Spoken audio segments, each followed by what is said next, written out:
Good day, students and viewers. You are welcome to the studios of MathsX. We are still on set theory. In our last video, we were on the distributive laws or properties of sets. I trust you were thoroughly enlightened with the law itself, the explanations, and then of course the examples and the Venn diagram description that we made of both the union and intersections of the distributive laws. I trust you were thoroughly enlightened. You've taken your notes and your knowledge of set theory is well grounded. Today, we are still working on set theory and we're going to work on other properties of sets. Before we start our video today, I want to appeal to you, my dear students and viewers. If you find value in what we do in the studios of MathsX, I urge you, my dear students and viewers, to subscribe to our videos and do not just view our videos, share it also. Because when you do so, you give us a lot of value. Thank you for answering the call. Let us begin our class for today. Thank you. Our first law today, my dear student, or property today, my dear students and viewers, is called the identity law. So that's the fourth law or fourth property is the identity law or property of sets. Let's start with its union. That if I have a certain set A union of an empty set, so set A with the union of an empty set, that will still give us set A. This is pretty logical, yes, because union is a combination of all the elements within the set without any repetition. So you have a certain set A or any other set with a union with an empty set. Definitely this is going to give you that set again. As an example of this, to just make a show, because it's really clear, but in case there are some that are having challenges, it doesn't take anything from us. So we have a set here, set A, being 1, 2, 3, and 4, and union of set A with an empty set. An empty set. Definitely, this is going to be our set A, where we have, we're still going to have 1, 2, 3, and 4. That is what it is. And also, if I have a certain set A with the intersection with an empty set, so intersection of set A with an empty set will yield definitely an empty set, because what is intersection? It talks about what is common, and set A contains elements 1, 2, 3, 4, as I had earlier stated, whereas this set is empty. Nothing makes them common, so you're going to end up having an empty set. For their Venn diagram description is going to be very clear. So what am I talking about? Let's look at a certain set A. That is your set A, and then of course the mother set, that is our mu. So this is our set A, this is our set A, and here, all across here, this part is an empty set. So union of an empty set with A is still A. Then of course intersection with set of an empty set with set A is the empty set. So that is just basically what it is. It's just a very empty one. It's just it's a mild one compared to what we did with our distributive laws. From here, let's move to law 5. Law 5 is called the domination law. The domination property of sets. For the domination law, what we have there is that set A union the universal set, the mother set, will still give you the mother set. This is just very simple. What was our mother set? We wrote it in set builder's notation. It was a set with elements 1 to 10.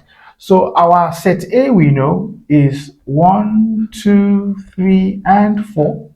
That's our set A. And the union of our set, our mother set, which is 1, 2, 3, till 10. All right. This will still yield the mother set or the universal set. In mu form, we have this will still be 1, 2, 3, till 10. That is the set we're going to have. That is what we're going to have. And in Venn diagram description, this will look like this. Our set A, that is our mother set mu, and by Venn diagram description, this is the region. Since it's the whole Venn diagram, this is the region that best describes this, all of this. This is for its union. Let us look at the intersection of the domination law or property of set. For its intersection, we have that A intersection an empty set. And A intersection empty set, you know what the intersection stands for? What is common in the two sets, set A and the empty set? Clearly, nothing will be common. So it will still give you the empty set. By explanation, again, set A, we know, is 1, 2, 3, and 4. Of course, intersection of our empty set,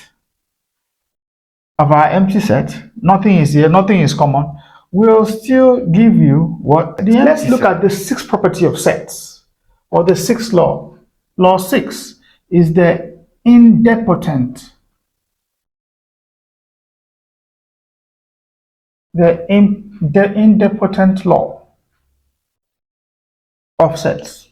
For its union, if I have set A union set A, this will still yield set A. We understand what union is. Union talks about elements that are present in the two sets without what? Repetition. So writing all, since it's set A union set A, is still going to give set A. I don't think this should give us much of a challenge to understand. If this is set A, union of set A is still going to give you set A. And also, this law also states that if I have set A intersection set A, so what is common to the two of them? The elements that are common to both sets A, this will also be still a set A. So by Venn diagram description, all you have to do here is just to draw for both of them your set A with whatever elements are there. This is what is being described. Let us look at the seventh law or seventh property of sets, my dear students and viewers. The seventh law of sets, my dear students, is the complement law. The complement law or the complement property of set. What does this law state, my dear students and viewers? Of course, you know what complement is. The things that are in the mother set that are not in a particular subset. Sometimes they call this the subtraction law. Yes, that name is being used. For its union, if I have set A union set A complement. So what is set A complement? Set A complements are the elements that are in the mother set that are not in set A itself. That is its complement. And when you have set A complement union, set A complement rather, will be the mother set, which is the universal set, mu. Let me give you an example of this. What was set A in the first place? Set A was a set with elements 1, 2, 3, and 4. Union of its complement. Complement of set A will reflect 5, 6, 7, 8, 9, and 10. And we said that its solution is the mother set, because if you check up the union of this, when you combine the two elements, since nothing is even repeating, so bring them together, combining them, we're going to have a set from 1 to till 10. That is what we're going to have. So 1, 2, 3, 4, 5, 6, 7, till 10. That is what we're going to have, which is what the universal set, which we used in our first video on properties. You would do well to check back that video. I will put that video in the description for you, my dear students and viewers. Let's go to its Venn diagram description. For its Venn diagram description, my dear students and viewers, it will look like this. We're going to have the set A, the subset A, and of course the universal set mu. That's it. Since we're dealing with the universal set, what describes the universal set from a set of elements from a set containing elements from elements 1 till 10. This is the region that describes this. Shade it all. That's it.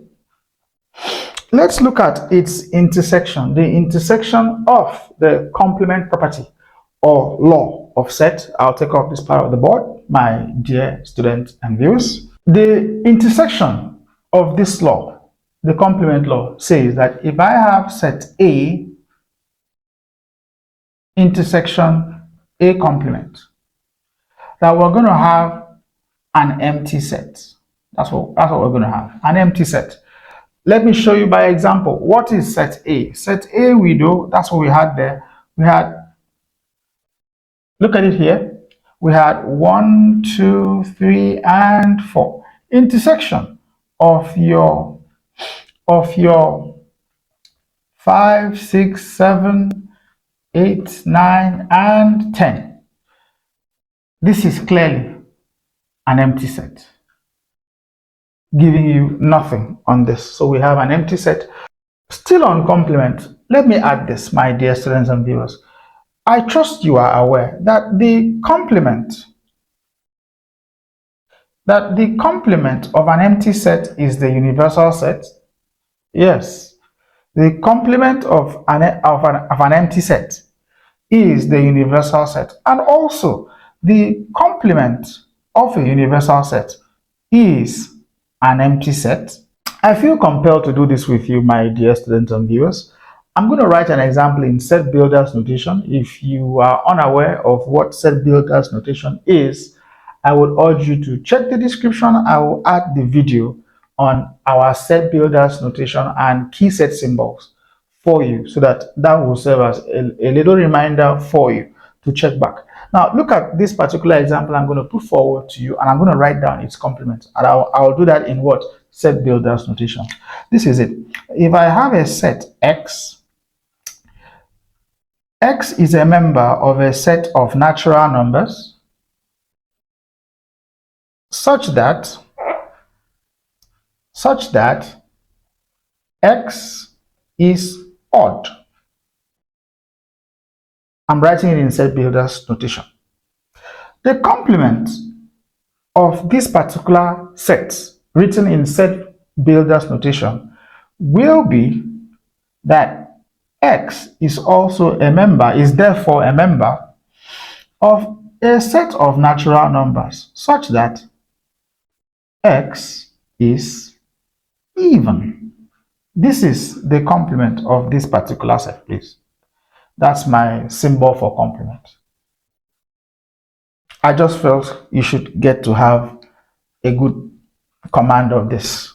My dear students and viewers, this is as far as we go in today's video on properties of sets. We are happy that you have been enlightened about the identity laws, the domination laws, the complement laws, and the indempotent laws.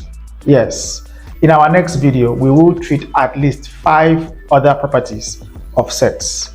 Until we meet again, we urge you, if you find our videos useful, do not forget to subscribe, like, and share our videos. As you do so, God bless you. Thank you.